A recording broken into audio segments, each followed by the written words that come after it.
Hello everybody, once again, my name is Roger Sherman. I'm the Pitmaster and owner of the District Pit Barbecue Catering Company in Washington, D.C. And we're going to talk about grilling steaks today. We're going to do them in a cast iron skillet. We were going to do it outside, on the grill outside in the cast iron skillet. We opted to do it just inside because as soon as we were to light a single charcoal, it would have started raining. So we're not going to have that. So you're welcome to gather closer if you like to see the demonstration. If you want to sit where you are, that's fine as well. So I'm going to do 2 ribeyes for you guys in the cast iron skillet today. Ribeye is my favorite cut of steak to grill because it is super fatty. You know, it's a little bit more fatty than like a New York strip that is typically a little bit more lean. I actually usually like to do mine on the bone with a big tomahawk bone to it. But when you do it in a cast iron skillet, it's a little bit harder to make that work. So I am going to do this today as simply as possible. I like to cook in a cast iron skillet. My mother's an old Kentucky girl. That is a big thing where she's from. She taught me how to cook on one of these things, and I'm always happy to do some of these things you know, in her honor. Seasoning. This is the easiest part of it. I season with very simple seasoning. When I season a steak, I season it always with 3 seasonings, possibly a 4th. It is always kosher salt, black pepper, red pepper, and garlic. That's it. That's all I season with. Anything more than that is unnecessary. And you'll season generously. Because you're going to lose some of this, especially if you're doing it in a grill, you're going to lose a lot of it on the grates. Because we're cooking on the cast iron skillet today, we're going to lose it off of the steak, but we're not going to lose it in totality. We're going to season this pretty generously, and then we're going to drop it into the cast iron skillet. You can see that the cast iron skillet is smoking already. You know, I try and turn the flame kind of medium. You don't want it to be overly hot so you burn things really quickly, but this is going to be a pretty quick cook when you're doing a steak. So these are already seasoned, appropriately seasoned. And then, cooking in a cast iron skillet is very sexy. So we're going to listen for all of the sexy sounds associated with it. So I'm going to drop this in. It should be pretty hot. You should hear a sizzle when I drop this into the pan. If you do not, wait 1 second and then everybody at the same time goes. So it seems like I did it, and then I'll edit it so that it'll sound like it worked. All right, we got it. So no need. I am not a grill master. This is not my forte. Most of the stuff I do is on a smoker and directed heat. Most of the time I'm cooking 12, 15 hours out there. Today I'm going to cook 20 minutes for you. Anybody here from Texas? Okay, good. Because the people, whenever I do a barbecue presentation, the people from Texas are always very mean. Because what they do is always better from everybody else. The people from North Carolina are pretty nice. The people from Tennessee, even nicer. The people from Kentucky are the best people. I just say that because my mom is from Kentucky. All right, so I'm going to start flipping now. So if you were close enough, you would see that we've developed a really nice crust on top of that. Start over. We've developed a really nice crust on top of the steak here. It is pretty. Come take a look.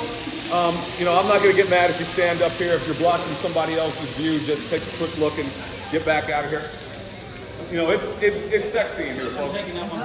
Yeah, well, I'm gonna cut some pieces up for you, brother. You're gonna get some.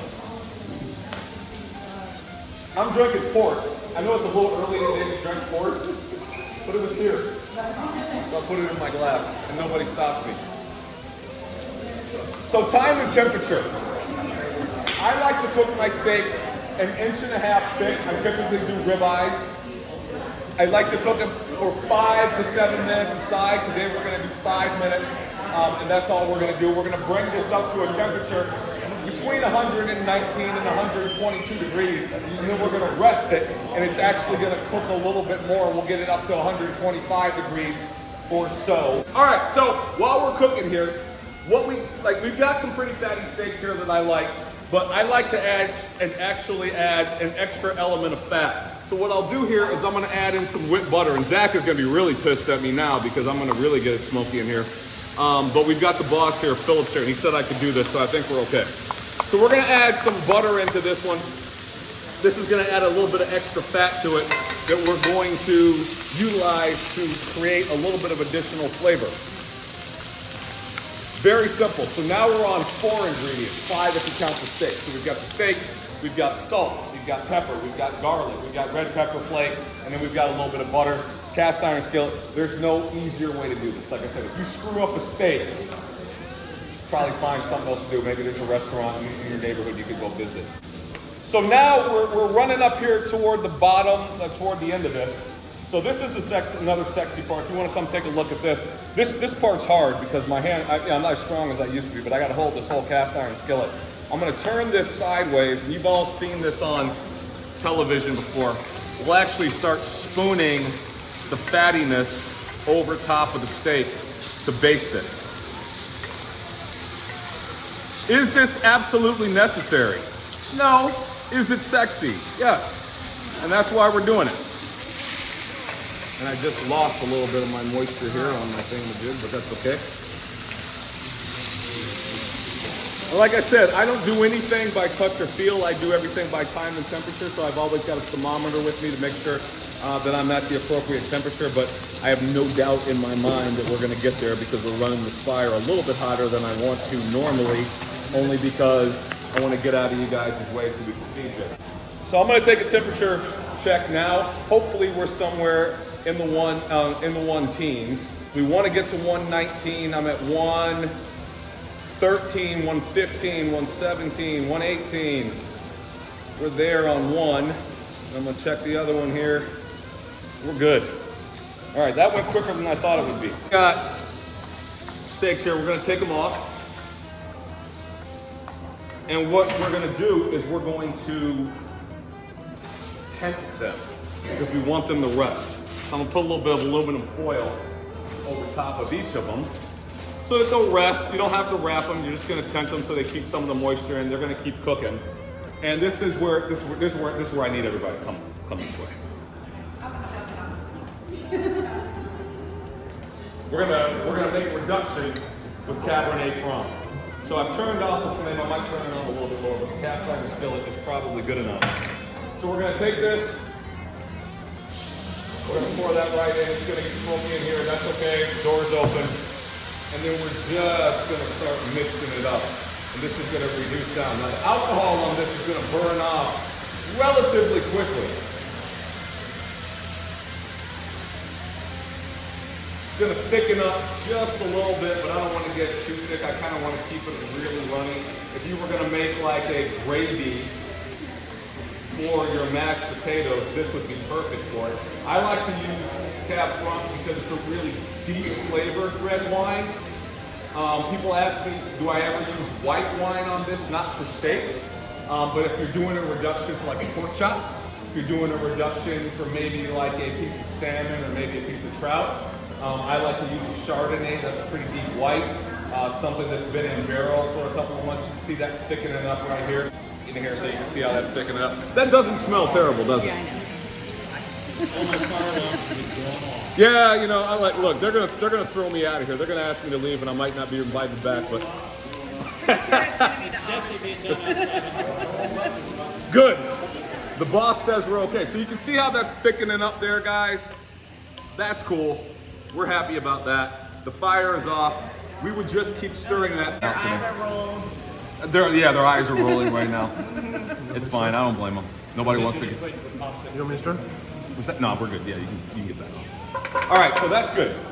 All right, so we're comfortable with that. And then now, usually we would rest this for about 5 minutes. I've rested it for probably about 2. That's probably enough because I'm probably, I've got you guys sitting here for long enough. Now, this is important for everybody. When you are doing this type of presentation, do this in front of your friends.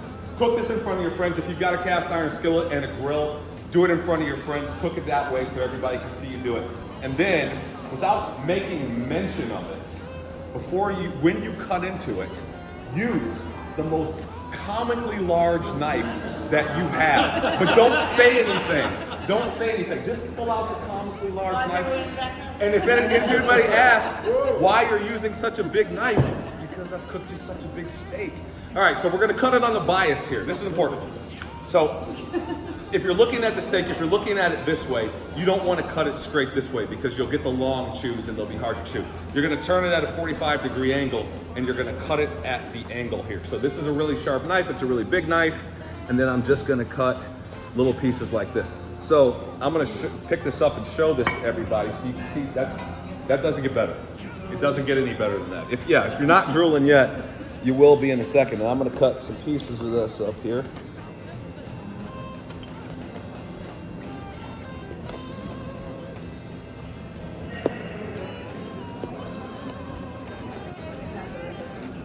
Yep, we've got toothpicks up here, folks. Feel free to come up and grab a toothpick.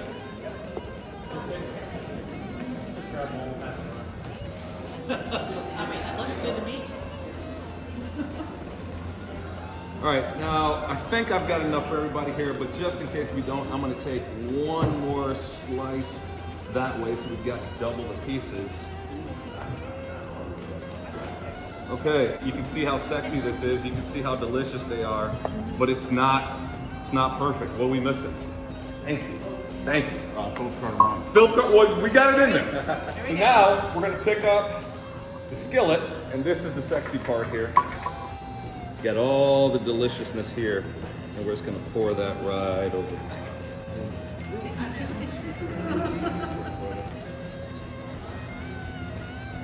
Okay, get a toothpick, get a bite.